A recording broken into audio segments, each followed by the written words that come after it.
Olá, meus amados, graça e paz da parte de Deus, o nosso Pai, do nosso Senhor e Salvador Jesus Cristo.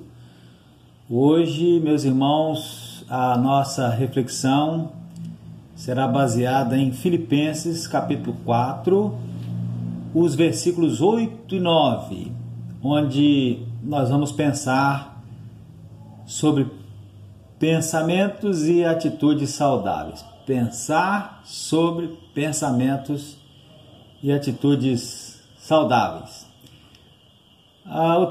Esse trecho da palavra de Deus diz assim: quanto ao mais, irmãos, tudo que é verdadeiro, tudo o que é honesto, tudo o que é justo, tudo o que é puro, tudo o que é amável, tudo o que é de boa fama, se há alguma virtude e se há algum louvor, nisso pensai. Isso ocupe os vossos pensamentos. E o que também aprendestes e recebestes e ouvistes em mim, isto fazei, e o Deus de paz será convosco. É Filipenses 4, versos 8 e 9. O grande teólogo dos últimos tempos, meus irmãos, podemos dizer dos nossos dias ainda, apesar de já ter falecido há pouco tempo atrás, o Dr. Russell Shedd, em seu livro Alegrai-vos no Senhor, que é uma exposição da carta de Paulo aos Filipenses, ele conta que uma vez, quando ele dormia em um acampamento no Piauí, ele acordou bem cedo, antes mesmo de a luz do sol começar a clarear, indicando um novo dia. E ele escutou um barulho de asas batendo dentro do seu alojamento. Algum tempo depois ele percebeu que se tratava de morcegos que agilmente, devido ao sistema de radar que eles possuem, entravam e saíam por uma pequena abertura no teto, e eles estavam à procura de insetos. E nesse instante ele se lembrou de um dito que ele conhecia, dito este que rezava que não se pode evitar que os morcegos, entre aspas, penetrem em nossas cabeças, mas não somos forçados a lhes permitir fazer ninhos em nossos cabelos. Então, ele se lembrou disso. Os morcegos sobrevoam e a gente não pode impedir que eles sobrevoem, mas nós não somos forçados a permitir que eles façam ninhos sobre as nossas cabeças. Ele disse nossos cabelos, mas eu nem posso dizer isso sobre a minha cabeça. Sobre meu cabelo não tem jeito mesmo. Tá? E os pensamentos também são assim, meus irmãos. Eles simplesmente aparecem em nossas mentes. A gente não consegue ficar sem pensar, Talvez dormindo. Eu nem sei, se dormindo a gente consegue ficar totalmente sem pensar. Sei lá, quando a gente está sonhando, talvez seja algum pensamento involuntário que venha à nossa mente, não sei, não entendo nada disso. Mas eu sei que os pensamentos, eles simplesmente acontecem, simplesmente aparecem nas nossas mentes, mesmo quando nós não os estamos direcionando para algum assunto em particular. Não estamos pensando em nada. A gente diz assim, não estou pensando em nada, mas o pensamento acontece, vem ali, de forma aleatória. Nós não temos condições de, acordados, ficar sem pensar qualquer coisa. Mas uma coisa nós podemos fazer, meus irmãos, que é vigiar os nossos pensamentos e fazer uma triagem, isto é, fazer uma seleção. Nós podemos e devemos criar esse hábito. E o versículo 8 de Filipenses 4, o texto que nós lemos, ou parte dele, apresenta-nos alguns bons endereços para onde nós podemos direcionar os nossos pensamentos. Porém, meus irmãos, nós não devemos cuidar apenas dos nossos pensamentos. E por isso mesmo Paulo diz no verso 9, o que também aprendestes e recebestes e ouvistes e vistes em mim, isto fazei. Então, naquelas coisas, pensai, e isto fazei, e o Deus de paz será convosco. Aliás, meus irmãos, quando Paulo diz nisso, pensai, ele está querendo dizer mais do que simplesmente pensar por pensar, né? O termo grego utilizado tem o sentido de refletir, mas não simplesmente refletir por refletir, pensar por pensar, mas refletir considerando e permitindo que as coisas consideradas afetem o curso da existência de quem nelas pensa. Então, leve-os a fazer alguma coisa de acordo com aquilo que está pensando. Então, pensar e fazer. Voltando ao versículo 8, meus irmãos, nós vamos pensar um pouquinho nos bons endereços que ali nós encontramos para onde nós podemos e devemos direcionar os nossos pensamentos. Primeiro, Paulo diz que nós devemos pensar naquilo que é verdadeiro, tudo aquilo que é verdadeiro. Devemos direcionar os nossos pensamentos para tudo aquilo que é verdadeiro. E o termo original, traduzido para o português por verdadeiro, meus irmãos, aí no texto usado, tem o sentido de algo que é correspondente aos fatos, algo que é legítimo, algo que é oposto a tudo aquilo que é falso ou hipócrita. E nós aprendemos pela palavra de Deus, meus irmãos, que o nosso Deus é a fonte originária da verdade e, portanto, pensar naquilo que é verdadeiro para nós, para os crentes, consiste em pensar naquilo que é consistente com a natureza, com a vontade e com a lei de Deus.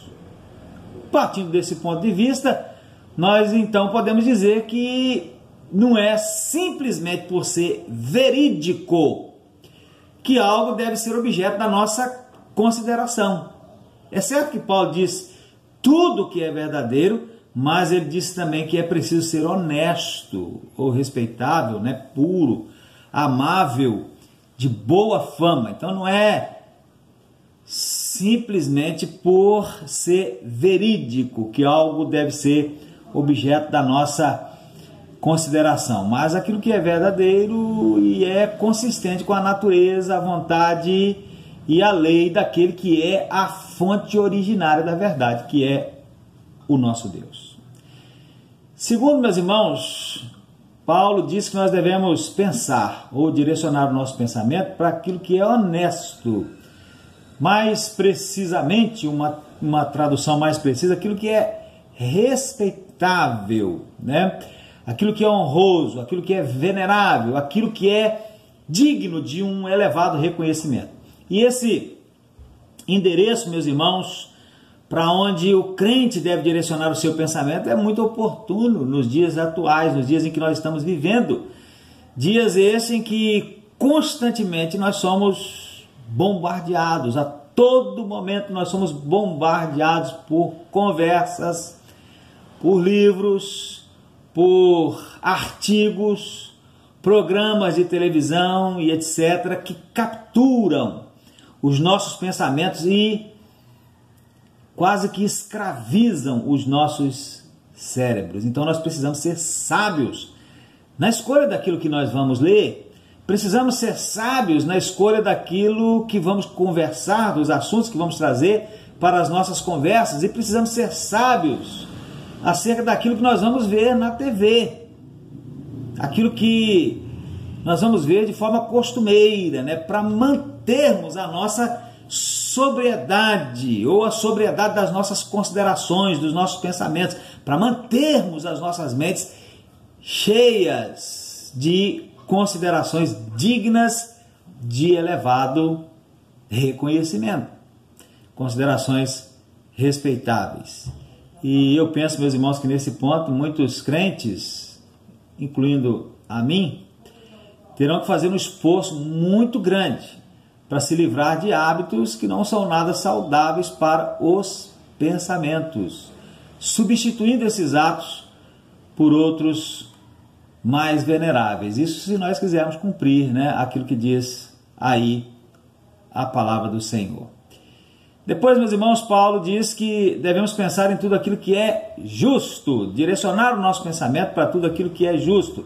E o termo grego utilizado aí, meus irmãos, tem o sentido de algo que é satisfatório em todas as obrigações para com Deus, para com os nossos semelhantes e para conosco mesmo. Então não se trata aqui daquilo que é justo segundo os homens, mas sim daquilo que é justo segundo Deus. E nesse caso, a lei do amor deve ser a base da enumeração, do apontamento daquilo que é justo e no que nós vamos pensar.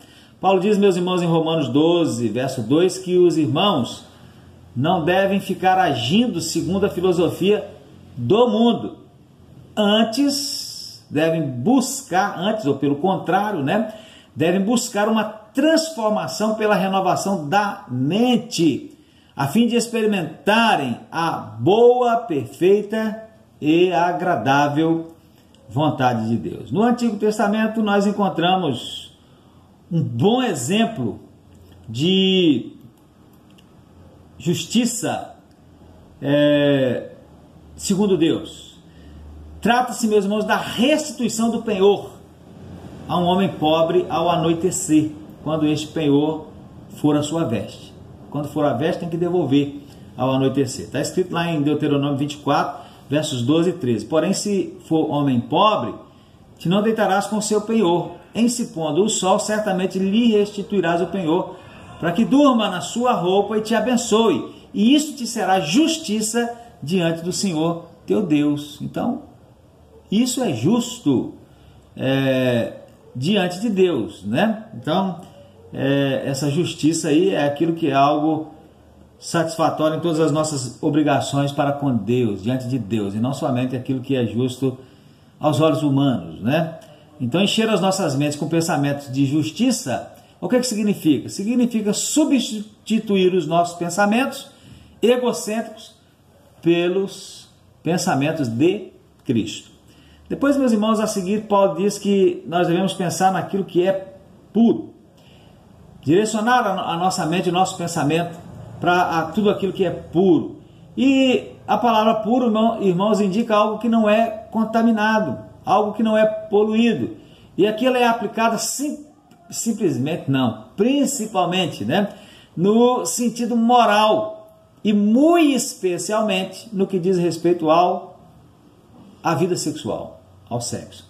Russell Shedd, ele comenta que mente pura deve ser mente casta, como a virgem pura que Paulo idealizava para a igreja, ao comparar os coríntios a uma moça aproximando-se das núpcias. Russell Shedd também, meus irmãos, destaca que naquela história do morcego, né, entre os morcegos que mais perturbam a mente do cristão, a impureza sexual se destaca. Encabeçam nas epístolas as listas dos pecados que os seguidores de Cristo devem mortificar. Mas a nossa cultura ocidental, o que ela faz? Ela estimula esses pensamentos impuros por todos os meios de que dispõe. Propaganda, revistas, quadros, programas sensuais na TV, filmes eróticos, livros e conversas sugestivas, tornando assim difícil, uma luta diária, direcionar os nossos pensamentos, fazer a triagem daquilo que a gente deixa entrar na nossa mente, direcionando os nossos pensamentos para tudo aquilo que é puro. A luta é grande, né? As investidas dos nossos inimigos, elas são grandes. Agora veja, meus irmãos, o que Aiden Wilson Tozer escreveu alguns anos atrás, algumas dezenas de anos, na verdade. Há muitos anos atrás, imagina hoje, né? Ele disse assim, olha, o período em que vivemos pode passar a história como a era erótica. O amor sexual foi elevado à posição de culto. Eros tem mais cultuadores entre os homens civilizados de hoje do que qualquer outro deus, com D minúsculo. Para milhões, o erótico suplantou completamente o espiritual. Entre os fatores que contribuíram para isso estão, na sua época, né, o fonógrafo e o rádio. Olha bem, a coisa ficou difícil quando chegou o fonógrafo e o rádio. E ele disse também, já estava chegando lá no seu tempo, né? Já havia, de forma inicial, o cinema e a televisão também, que possibilitam toda a população focalizar vários tipos de sensualidade. Campanhas publicitárias astutamente idealizadas fazem do sexo a isca. Agora imagina hoje, né? Na era da internet. Então, como manter, meus irmãos, hoje em dia, a nossa mente direcionada, como orienta aí Paulo, para aquilo que é puro? Não é fácil, não.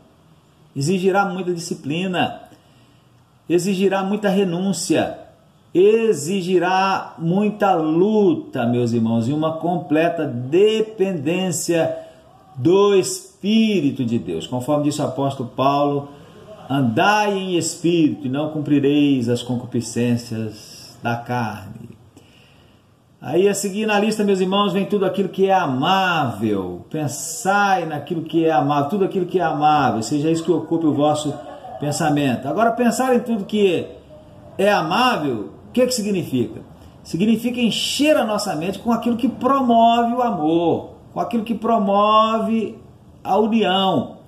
Então, inimizades, porfias, ciúmes, iras, discórdias, dissensões, facções, invejas, etc., devem ser arrancados da nossa mente, do contexto das nossas vidas. Temos que pensar em tudo aquilo que é amável, tudo aquilo que promove amor e união. E, por último, meus irmãos, Paulo diz aí que devemos pensar em tudo que é de boa fama. Isso significa que devemos pensar em tudo aquilo que merece louvor e comentários de apreciação. É isso aí. É bem simples entender aquilo que é de boa fama. Aquilo que é louvável, né? Aquilo que é apreciável, que merece comentários de apreciação. E Paulo termina o versículo 8 dizendo, se há alguma virtude e se há algum louvor, nisso pensai, ou seja, isso que ocupe o vosso pensamento. Isso quer dizer que a nossa mente deve estar ocupada com aquilo que possui excelência moral, com aquilo que é elogiável. Então está aí, meus irmãos, o que deve ocupar as nossas mentes, né? Pensamentos e atitudes saudáveis. Irmãos, tudo aquilo que é verdadeiro, tudo aquilo que é honesto, tudo que é justo, tudo que é puro, tudo que é amável, tudo que é de boa fama, tudo em que há alguma virtude e em algum louvor, seja isso que ocupe as vossas mentes. Nisso é que vocês devem pensar. E, meus irmãos, não é fácil. A gente sabe que não é fácil, mas é essa a orientação da palavra de Deus. Então, vamos à luta, vamos triar, vamos vigiar os nossos pensamentos para fazer uma triagem, para fazer uma seleção. Pensamento ruim, pensamento mau, sai, fora, não entra, não deixa entrar não, faz um bloqueio. Agora, pensamento bom. É isso, meus irmãos, que a gente deve permitir entrar nas nossas mentes. E aí haverá saúde para nós, até saúde física, haverá saúde na igreja, haverá saúde nos nossos relacionamentos. Que Deus, meus irmãos, nos abençoe e que o Espírito de Deus nos ajude a colocar em prática esse algo tão difícil, né? Esse algo que sofre tanta oposição de tudo, para onde a gente vai, para onde a gente olha, que a gente lê, aquilo que a gente assiste na televisão, na internet, está sempre querendo levar a nossa mente a pensar coisas que não são muito boas, segundo a palavra de Deus. Então, é uma luta, precisamos da ajuda do Espírito de Deus para nós ocuparmos a nossa mente com aquilo que é bom, com aquilo que é agradável, com aquilo que é louvável diante do Senhor e com aquilo que vai trazer saúde para nós, para a nossa igreja, para aquelas pessoas com quem nós nos relacionamos. Saúde espiritual, mas também até mesmo saúde física, né? Que Deus abençoe, meus irmãos, que o Espírito de Deus aplique essa palavra ao nosso coração.